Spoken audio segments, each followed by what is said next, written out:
Dans cette vidéo, Vladimir Poutine réaffirme les propos tenus par Piotr Tolstoï lors de sa conférence de presse concernant la situation en Ukraine. Poutine évoque les efforts de négociation de la Russie, contrecarrés par le refus de l'Ukraine de respecter les accords signés, sous influence des puissances occidentales. Il mentionne également la présence de mercenaires étrangers sur le territoire ukrainien et critique leur rôle dans le conflit. Poutine souligne la volonté constante de la Russie de chercher une solution pacifique malgré les obstacles rencontrés. Découvrez dans cette vidéo les explications et les positions de Poutine sur ces enjeux cruciaux. Merci de nous donner votre avis en commentaire. C'est parti. Le ministre de la Défense ukrainien Syrsky a dit qu'il y avait des instructeurs français. Et maintenant, c'est en train de devenir officiel et public. On nous dit que parmi ces Français, il y a d'autres partenaires du régime de Kiev. Que pensez-vous de cela et comment pensez-vous réagir? Alors,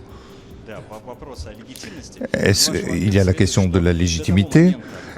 Jusqu'à quand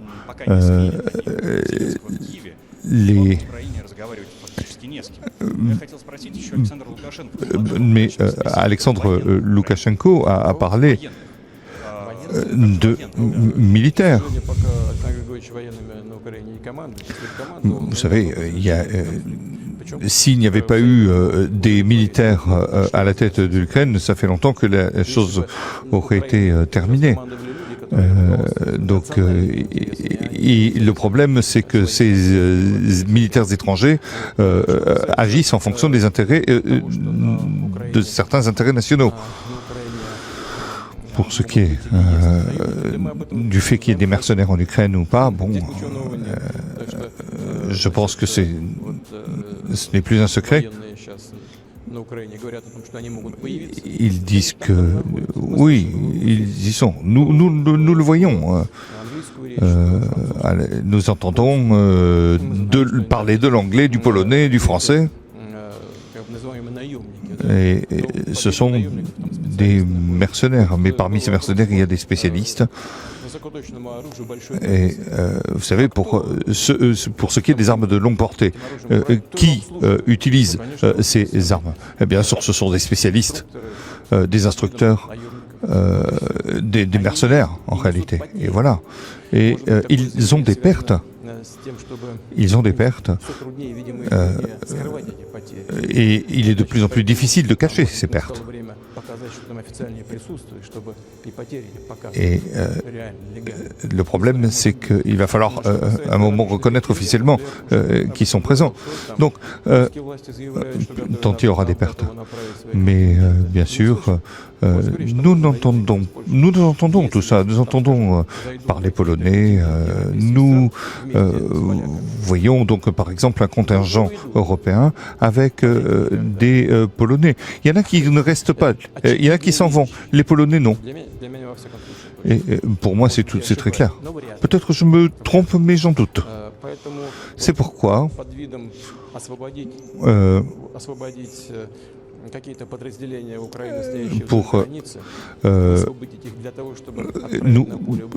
ce qui est de libérer l'Ukraine, il faudra donc tenir des frontières, ne serait-ce que pour la sécurité.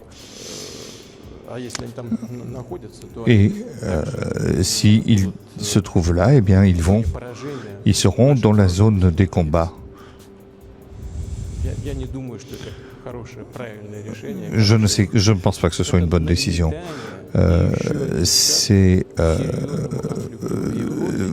Véritablement, nous sommes très près d'un conflit beaucoup plus sérieux à caractère mondial.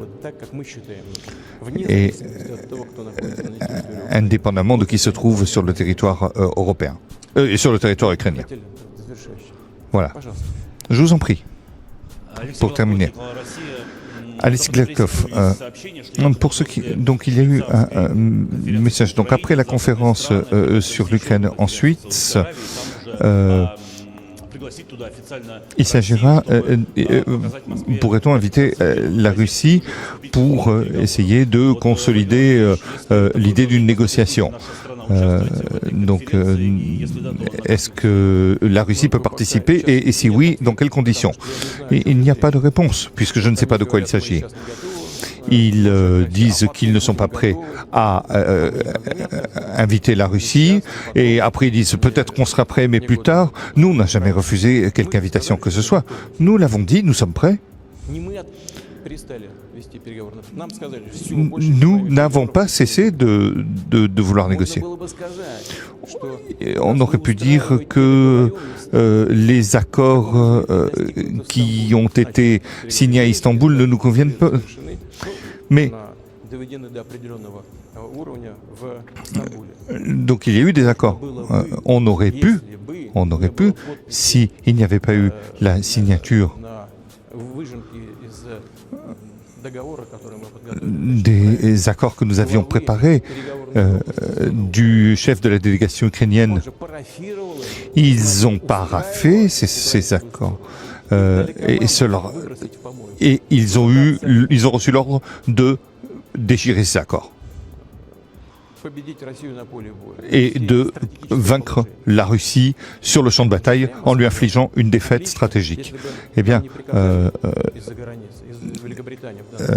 ils ont reçu l'ordre de la Grande-Bretagne ou des États-Unis, mais de toute façon c'est pareil.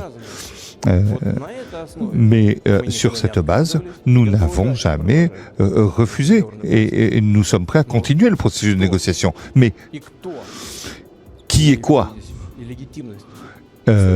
S'agissant de la légitimité qui va nous permettre de passer à des étapes ultérieures, nous ne le savons pas.